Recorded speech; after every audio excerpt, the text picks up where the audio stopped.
Hello दोस्तों, अभी के इस क्लास में हम लोग हिंदी के सब्जेक्टिव क्वेश्चन आंसर को देखने वाले हैं जो 27 मई को आप लोगों का हिंदी का मासिक यानी मंथली एग्जाम होने वाला है उसके लिए। तो आप लोग इस वीडियो में अंत तक बने रहिएगा क्योंकि हम लोग हिंदी के सब्जेक्टिव क्वेश्चन आंसर को देखने वाले हैं। ऑब्जेक्टिव क्वेश्चन हम पिछले क्लास में बता दिए हैं। अगर आप लोग इसका ऑब्जेक्टिव क्वेश्चन नहीं देखे होंगे तो जाकर पिछले क्लास में देख लीजिएगा।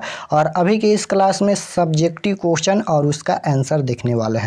तो आप लोग क्लास में अंत तक बने रहिएगा। समय आप लोग का 1 घंटा 30 मिनट रहेगा। आप लोग का एग्जाम 50 नंबर का होगा।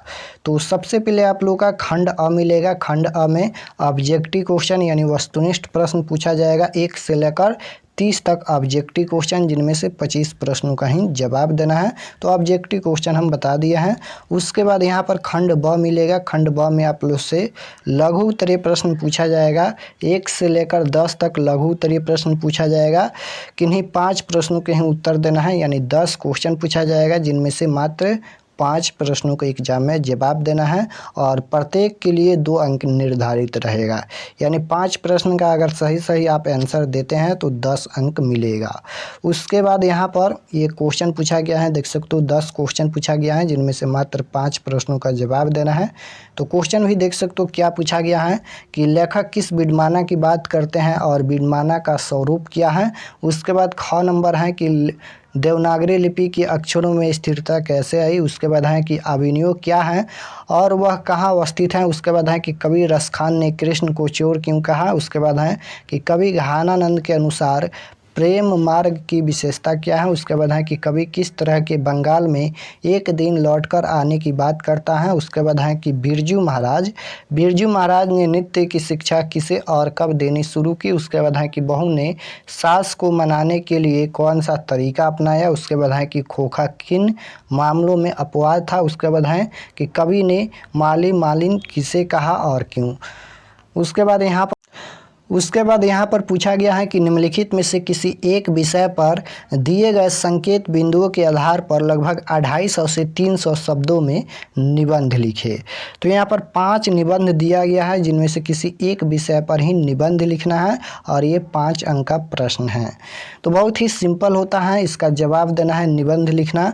अपने आप से भी लिख सकते हो, लेकिन यहाँ पर हम दीपावली पर निबंध लिखे हैं, अपने आप से भी लिख सकते हो। जैसे इसके बारे में लिखना है, भूमिका क्या है दीपावली की, परंपरा क्या है, महत्व क्या है और उपसंहार क्या है। तो इस तरह से इसके बारे में लिखना है, तो अपने आप से भी लिख सकते हो।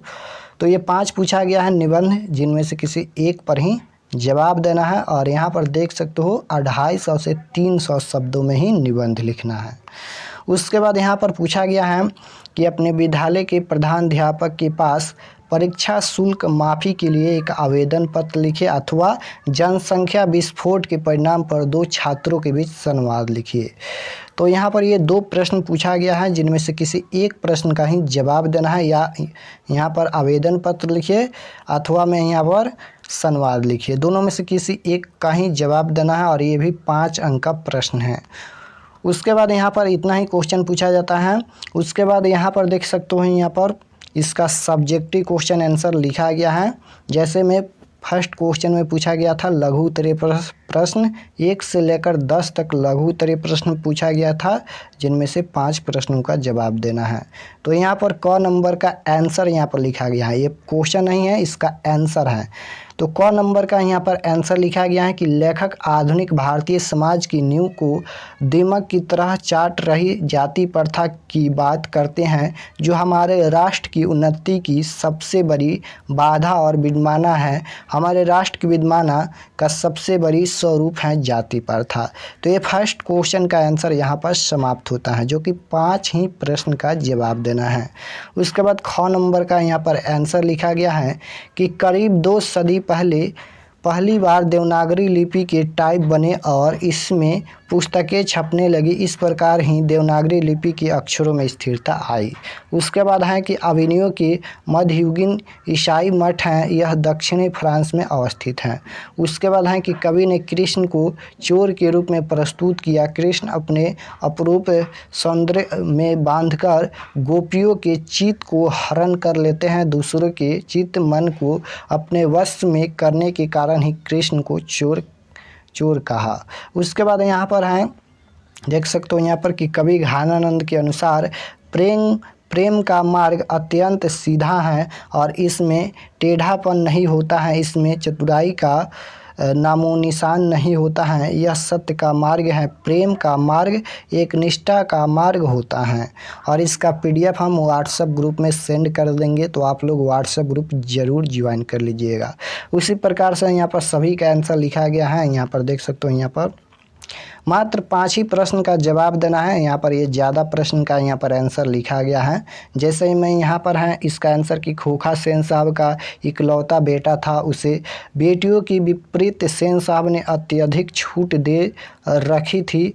वह जीवन के नियम और घर के नियमों के मामले में अपवाद था। उसके बाद है कि कवि ने माली मालिन राधा और कृष्ण को कहा क्योंकि दोनों प्रेम रूपी वाटिका के संरक्षक हैं।